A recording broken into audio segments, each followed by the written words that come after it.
আসসালামু আলাইকুম। দূরে কিংবা কাছে যে যেখানে আছেন সকলকে এনায়েত ইন্টারন্যাশনাল লিমিটেড RL 316 এর পক্ষ থেকে স্বাগত জানাচ্ছি। আজকে আপনাদের অবগত করবার জন্য লোড আনলোড সার্টিফিকেট কিভাবে পেতে পারেন এবং কতটুকু সহজে পেতে পারেন সে বিষয়ে কথা বলবো। আমাদের একজন যাত্রী আছেন এখানে, মুন্না ভাই। মুন্না ভাই হচ্ছে লোড আনলোড প্রফেশনে সার্টিফিকেট পেয়েছে। তো আমরা সর্বোচ্চ আমাদের যাত্রীগুলোকে সর্বোচ্চ চেষ্টা করি লোড আনলোডের আসলে একটা সঠিক গাইডলাইন দেওয়া।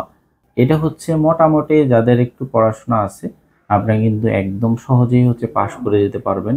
ইভেন যারা বাংলা পড়তে পারে, আসলে এটা যে খুব একটা জটিল জিনিস তা কিন্তু না। একদম কোনো কন্টাক্ট ছাড়াই আপনারা যেখানে দিবেন, আমার কাছে মনে হচ্ছে কন্টাক্ট বলতে কোনো শব্দই নেই। ঠিক আছে, কন্টাক্ট বলতে কোনো শব্দই নেই। তবে হচ্ছে আপনার যদি একটু কনফিডেন্স থাকে আপনি পরীক্ষা দিলে পাশ করে যাবেন, তাহলে আসলে আপনার ওই অ্যাপ্লিকেশনে যে টাকাটা খরচ, যা $8,000 $50 বা সেক্ষেত্রে এটা দিয়ে কিন্তু আপনি টাকা মোলটি সহজভাবে নিতে পারবেন। সেই জন্য আপনাদেরকে বিস্তারিত কথা বলার জন্য মুন্না ভাইয়ের কাছে জানবো কিভাবে হচ্ছে মুন্না ভাই আমাদের সহযোগিতায়, পাশাপাশি হচ্ছে মুন্না ভাই নিজের শ্রম দিয়ে হচ্ছে কিভাবে হচ্ছে টাকানো সার্টিফিকেট লোড আনলোড পেয়েছে এবং কোন কোন ধরনের প্রশ্নগুলো করেছে সেই বিষয়ে আসলে কথা বলবো। জি মুন্না ভাই, একটু জি বলবেন। ভাই, আসসালামু আলাইকুম। আমি আসছিলাম আর কি ভাইয়ের কাছে তাকামুল সার্টিফিকেটের জন্য তাকামুল করব। তো তাকামুলের জন্য ভাই আমাকে বললো যে আপনি ট্রেনিং করেন 3 দিনের। তখন ভাইয়া ওই গুগল থেকে একটা অ্যাকাউন্ট করে আমাকে এই টিটিসি তে ভর্তি করে দিল। টিটিসি ছিল আপনার মিরপুর মহিলা টিটিসি। তো ওখানে আমরা সরকারিভাবে ভর্তি হলাম। আপনার এদিকে আপনার সরকারি ফিস হলো 2020 টাকা। তো ওখানে আমাদের 3 দিন ট্রেনিং করানো হলো। 3 দিন ট্রেনিং করলাম। তো এই ট্রেনিং এর ভিতরে আপনাদের এই তাকামুলের জন্য আপনাদের 70 থেকে 77টা আপনার জব থাকে। এই জবগুলো ওনারা ভালো মতো বোঝায়। আপনার এই জবগুলোর কাজ কি, আপনার কি মেশিন চালাতে হবে, আপনার পিপিই কিভাবে রেডি করতে হবে, বিস্তারিত আপনাদের সবকিছু ওই দিক থেকে আপনাদের বলে দেয়।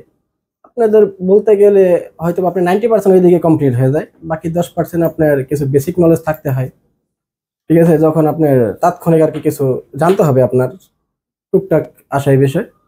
আর বাকি হলো আপনার পরীক্ষাটা আহামরি কোনো কষ্টের না। আর ওগুলো মুন্না ভাই, অনেক আসলে সহজই হয়। আপনি যদি স্পেসিফিক দু চারটা যদি বলতেন আসলে কি কি শিখাইছে আপনাদের, আর হচ্ছে আচ্ছা, পরীক্ষায় হচ্ছে কোন ধরনের প্রশ্নটা আপনার আপনার জন্য আসছে। ঠিক আছে। আমাদের এদিকে শিখেছে আপনার যেমন প্লেট জেক কিভাবে চালাতে হয়, এটা কিভাবে নিয়ন্ত্রণ করতে হয়, প্লেট জেট কিভাবে লোড করতে হয়, প্লেট জেট কিভাবে আপনার আনলোড করতে হয়, তারপর আপনার পিপিআই রেডি করতে হয় কিভাবে, তারপর আপনার এই কি বলে ওটাকে, এই খতিয়ান বা আপনার এই ক্যাশ মেমো কিভাবে তৈরি করতে হয়, বা গাড়ি থেকে একটা মাল আনলোড করার সময় কিভাবে আপনি একটা ভালো গুড রিসিভার হবেন সে সম্পর্কে জানানো হয়। আপনার কম্পিউটার ট্রেনিং করানো হয় যে আপনি কম্পিউটারে কিভাবে পরীক্ষাটা দিবেন, আর সেই বিষয়ে আপনার সবকিছু জানানো হয়। তারপর দেখা যায় আপনার বিভিন্ন ধরনের স্টেপ বা স্টেপ মেশিনগুলো কিভাবে ইউজ করা হয় বা কিভাবে ইউজ করতে হয় সেগুলো আপনার পরীক্ষা জানাতে হয়। ওগুলো আপনাদের ওদিক থেকে শিখাই দেয়। আর রইল বাকি আপনার পরীক্ষা। আমার পরীক্ষা আসছিল আপনার যে একটা ট্রাক, মালবাহী ট্রাক থেকে কিভাবে মালগুলো আনলোড করতে হবে এবং আনলোডের পর আপনার করণীয় কি। তো তখন আমি গেলাম, যাওয়ার পর মালগুলোকে আপনার দেখলাম যে কি কি ধরনের মাল আছে। তো ওখান থেকে আমরা যদি কোনো ভঙ্গুর মাল থাকে ওগুলোকে আমরা নিরাপদে আস্তে করে সুরক্ষিত স্থানে আমরা আনলোড করে দিব। বাকি মালগুলো আমরা বক্স টু বক্স, যেমন আমাদের ভারী মালগুলো ওগুলো নিচে এবং পাতলা মালগুলো উপরে, এভাবে আমরা আনলোড করে নিয়েছি। নেওয়ার পর স্যার বললো যে ঠিক আছে, হয়ে গেছে তোমার, বের হয়ে যাও। তারপর আপনার একটা প্রশ্ন করলো যে এই যে ধরেন ট্রাক থেকে মাল নামানোর সময় আপনার এই জায়গায় একটা লেবার বা আপনার ওয়ার্কার একজন ক্ষতিগ্রস্ত হয়েছে, এখন আপনি এই জায়গায় আপনার করণীয় কি। তো তখন আমরা বলতে পারি যে যদি কেউ যদি আহত হয়ে থাকে আমরা প্রথম আপনার ওই জায়গাটাকে রোড কোন দিয়ে আমরা পুরো জায়গাটাকে আটকিয়ে নেব। আটকানোর পর আমাদের কুশন টেপ বা আপনার ব্যারিয়ার টেপ বা কুশন সাইন যেটাকে বলে, এটা দিয়ে আমরা পুরো জায়গাটাকে কভার করে নেব। কভার করার পর যেমন যদি যে ওয়ার্কার ওই ক্ষতিগ্রস্ত হয়েছে ওকে দেখবো যে ওর আর আসলে কতটুকু ক্ষতি হয়েছে। যদি ক্ষতি আহামরি না হয়, কিছুটা হয়ে থাকে, তখন আমরা কি করব, ওনাকে আমরা প্রাথমিক চিকিৎসার ব্যবস্থা করব। তারপরেও যদি দেখি যে না, ওনার এটা হচ্ছে না বা বেশি ক্ষতি হয়েছে, তখন আমরা আশেপাশে নিকটস্থ কোনো হাসপাতাল বা স্বাস্থ্যকেন্দ্রে নিয়ে যাওয়ার চেষ্টা করব। যদি সেই ক্ষেত্রে আমাদের যদি কোনো ব্যাঘাত ঘটে, তখন আমরা আমাদের সুপারভাইজার আছে, ওনাকে জানাবো সাথে সাথে। হ্যাঁ, সুপারভাইজার যে কোনো একটা ব্যবস্থা নেবে। তারপর আর কি আর কিছু জিজ্ঞেস করে নাই, তারপর আমরা চলে গেছি কম্পিউটার পরীক্ষার জন্য। ওখানে আপনার মূলত ভাষা কিছু জানতে হয়, যেমন আপনার বাংলা ভাষাটা শিখতে হবে, কম্পিউটার কিভাবে চালাতে হয়। চালাতে হয় বলতে সবকিছু সেট করেই থাকে। ওনারা শুধু আপনার 15টা প্রশ্নের উত্তর নেয়। ওই জায়গায় আপনার সময় থাকে মোট 30 মিনিট। 30 মিনিটের ভিতরে আপনার 15টা প্রশ্নের উত্তর দিতে হবে, এই আর কি।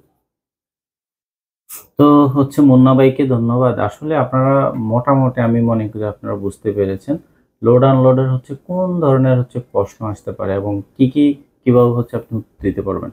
তবে এটা হচ্ছে আমি মনে করি আপনারা যেখানে যে এজেন্সিতে কাজ দিয়েছেন বা আপনার স্ব এজেন্সির সঠিক একটা যদি গাইডলাইন পান বা হচ্ছে এদের পরামর্শ নিয়ে যদি আপনি পরীক্ষা দেন, তাহলে আমার মনে হচ্ছে ফেল করার কোনো চান্স একদম কমে যাবে। আমরা এটা আপনাদেরকে বলবো, আপনারা যখন যে বিষয় দিচ্ছেন আপনার এজেন্সি থেকে সঠিক একটা গাইডলাইন নিয়ে যাবেন। নিয়ে গেলে হচ্ছে আপনি পাস করার সম্ভাবনা একদম 99% হচ্ছে হয়ে যাবে। এতে করে কন্ট্যাক্ট করার প্রয়োজন আছে বলে আমাদের মনে হয় না। তবে আসলে ভাই কন্ট্রাক্টটা কিন্তু সবসময় কার্যকর হয় না। ওনারা যখন আমরা পরীক্ষা দিতে যাই তখন ওনারা বলে দেয় যে কন্ট্রাক্ট বলতে এই জায়গায় কোনো কিছুই নাই। ওরা কোনো কন্ট্রাক্টের মাধ্যমে থাকে না, কারণ আপনার সম্পূর্ণ পরীক্ষাটা হয়ে থাকে সিসি ক্যামেরার আন্ডারে। যখন আপনি পরীক্ষা দিবেন, আপনি যখন কম্পিউটারে ঢুকবেন, তখন আপনি থাকবেন সিসি ক্যামেরার নিচে। আপনি যখন তাকামূলক টেস্টটা হয়, তখন আপনার সৌদি গভর্নমেন্ট থেকে ওরা চেক করে যে আপনি কি করতেছেন। তো আমি এটা বলবো আপনাদের উদ্দেশ্যে যে কি আমরা কোনটাকে না যাই, দক্ষ হই আমরা বিদেশ যাই। সেটাই দেখছেন, আমাদের যাত্রীগুলো হচ্ছে আমরা সর্বোচ্চ শেখানোর চেষ্টা করি। দক্ষ হয়ে বিদেশ গেলে অর্থ সম্মান দুইটাই মিলে। সেজন্য বলি দক্ষ হয়ে বিদেশ যান, অর্থ সম্মান দুইটাই কামান এবং বৈধভাবে বিদেশে যান, রিক্রুটিং এজেন্সির মাধ্যমে বিদেশে যান। আমরা মুন্না ভাইয়ের উত্তর সাফল্য কামনা করছি। ইনশাআল্লাহ মুন্না ভাইয়ের হয়তো আগামী বুধবারেই হচ্ছে ভিসা লেগে যাবে। সবার জন্য শুভকামনা রইল। সবাই ভালো থাকবেন, সুস্থ থাকবেন। আল্লাহ হাফেজ।